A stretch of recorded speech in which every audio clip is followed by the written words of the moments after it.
Good morning everyone. आशा करছি তোমরা সকলে খুব ভালো আছো এবং আমরাও খুব ভালো আছি। আর ভালো থাকবো নাই বা কেন, ভালো থাকার তো লড়াই, জীবন মানে প্রচুর লড়াই।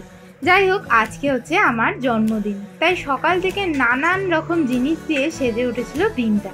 তাই কিভাবে কাটালাম, কি কি করলাম, কি কি খেলাম, সেগুলোই তোমাদের সাথে শেয়ার করব আজ। তাহলে চলো আজকের ব্লগটা এখান থেকে শুরু করা যাক। আর আজকে যদি আমাদের নতুন কেউ দেখে থাকো, চ্যানেলটাকে প্লিজ লাইক করো, কমেন্ট করো, শেয়ার করো, আর মোস্ট ইম্পর্টেন্টলি আমাদের পাশে থেকো। তাহলে চলো ব্লগটা এখান থেকে শুরু করি।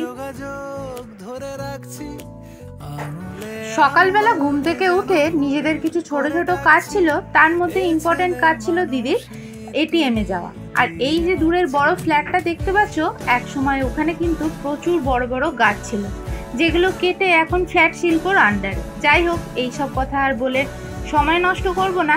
সকালবেলা এইসবই চিন্তা করছিলাম। দেখতে গেলে দিদি এটিএমে ঢুকেছিল আর আমি বাইরে এইসব দেখছিলাম। আর আমার মাথার উপর গাছটা দেখো কত সুন্দর ছাওয়া। নিজেদের কাজকর্ম মিটিয়ে এসে চলে গিয়েছিলাম বাপির সাথে মন্দিরে। মন্দিরে ছিল কিছু পুজো, সেইগুলো বাপির সাথে থেকে একটুখানি কাজ করে আবার অফিস যেতে হবে। আর এই মন্দিরটা যারা দেখেছো আগের আমার অন্যান্য ব্লগে, তারা হয়তো জানবে যে এই মন্দিরটা অনেক বছর পুরনো। বাপি ওখানে বড় বাবার মন্দিরে পুজো করে। যদি চাও ছুঁড়ে দিচ্ছি।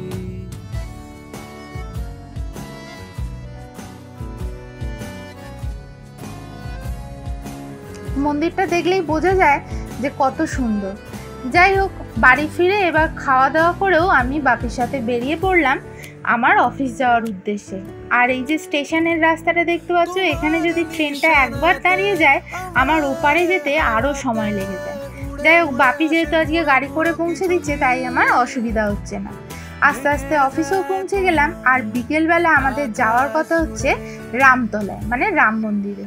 তাই অফিসের কাজকর্ম মিটিয়ে বেরিয়ে পড়লাম রাম মন্দিরে যাওয়ার উদ্দেশ্যে। স্টেশনের পাশেই এই মা কালীর মন্দির। অনেকদিন ধরেই ভাবছিলাম মা কালীর একটু ছবি তুলবো।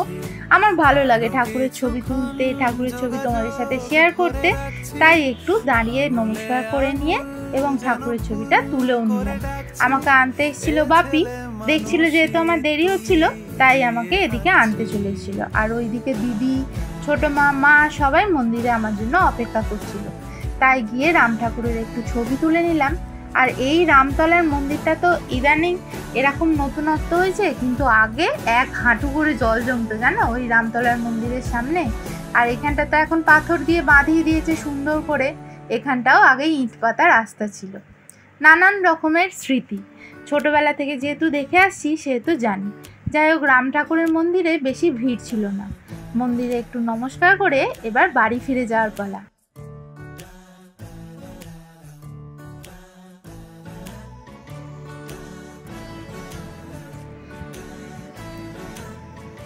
এবার বাড়ি ফিরে তো মায়ের তোড়জোড় শুরু হয়ে গেল। এদিকে লুচি ভাজা, ওদিকে আবার এগলেস কেক বানিয়ে ফেলেছিল দিদি। দারুণ টেস্ট হয়েছিল এই কেকটা। আর সমস্ত জিনিস মিলেমিশে দিনটা খুব ভালো কাটত। আর দিদির হাতের এই কেকটা তো অনবদ্য, কিচ্ছু বলার নেই।